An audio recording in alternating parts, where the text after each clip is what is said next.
Today's scripture reading brings us to Proverbs chapter 10.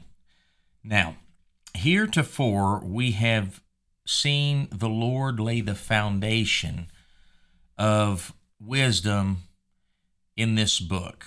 We have seen what wisdom is. We have seen the benefits of wisdom.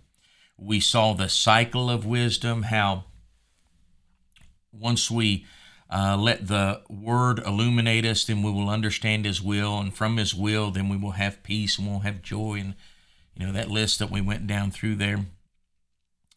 We have looked at the admonitions to choose wisdom. Admonitions. I said that right. It's late. There was essentially 3 chapters that were dealing with sexual sins.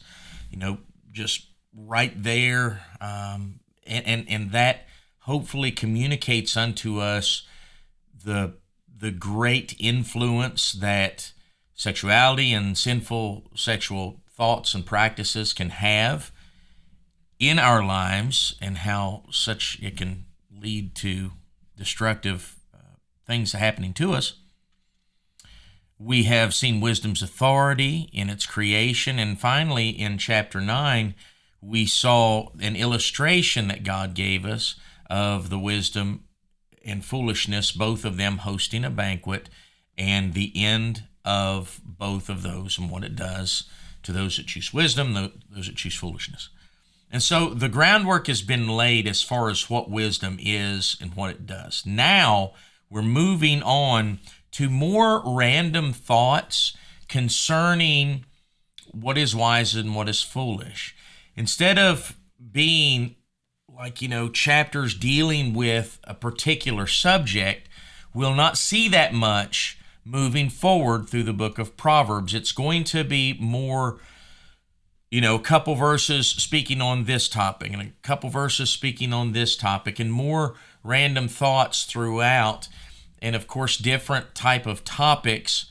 You will see one aspect of it regarded here. You'll see sometimes it repeated over here. Then we'll see a different aspect in regard over here. And that's kind of the way the majority of the remainder of the book is played out. And so you have the foundation that was laid. And now, okay, this is what happens when you choose wisdom, choose foolishness. Now here's what is wise and what is foolish, right? So it's kind of the layout of it. That being said, moving forward as we go through this book, I will have less of a layout and more devotion, okay? So I'll give you a couple nuggets to kind of chew on and think about, and it won't be, these verses speak about this, these verses speak about this, and so on.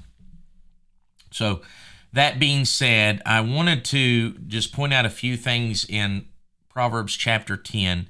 We see a few verses that are dealing with slothfulness there in verses 4 and 5, and it's actually mentioned later on in the chapter as well. And much of this chapter, though, and we see from verses 8 on, and several times through verses 8 through, say, 23, and that is things that deal with the mouth. Okay, and you see it referenced multiple ways, the mouth and the lips.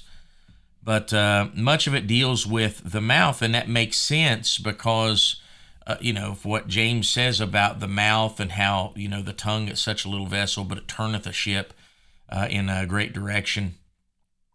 So, what we do with our mouth, we can do a lot of things, whether it be wise or foolish, with our mouths.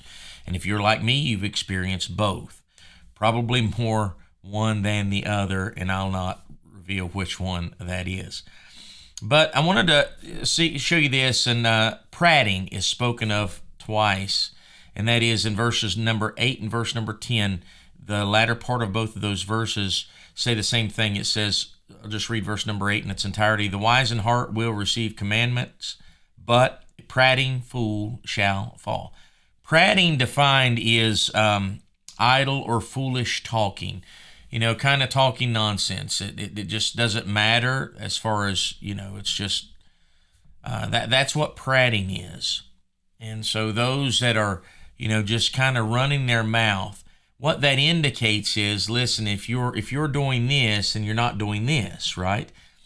So if you're talking, just continually talking about idle things that really doesn't matter, or things that are foolish, then you're not certainly hearing wisdom and taking it to heart. So we see that. And then verse number 11, I had this just, what's in your mouth? Because in verse number 11, it says this: the mouth of a righteous man is a well of life, but violence covereth the mouth of the wicked. And so what we see in this verse is, the mouth of the righteous will speak words of life.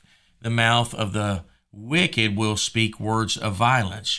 So what is in your mouth? Are you speaking words that are constantly tearing down at others and poking at others and, just that type of thing? Or is your mouth speaking words of life? Is your mouth speaking words to build people up and help them to understand the things of God? Because it's the scriptures that bring life. All right. And then lastly, verse number 27, the fear of the Lord prolongeth days, but the years of the wicked shall be shortened. We see a great contrast. The fear of the Lord gives life and gives it in excess, and then the years of the wicked shall be shortened, losing life there. But like I said, as you go through these next several chapters and the rest of the book, and there's exceptions here and there, but the majority of the rest of the book, you'll see a statement and then but and then a statement, kind of randomly, not totally random, but just random thoughts kind of scattered about. So I hope that this has helped you in understanding the layout of the book of Proverbs. And Lord willing, we'll see you tomorrow.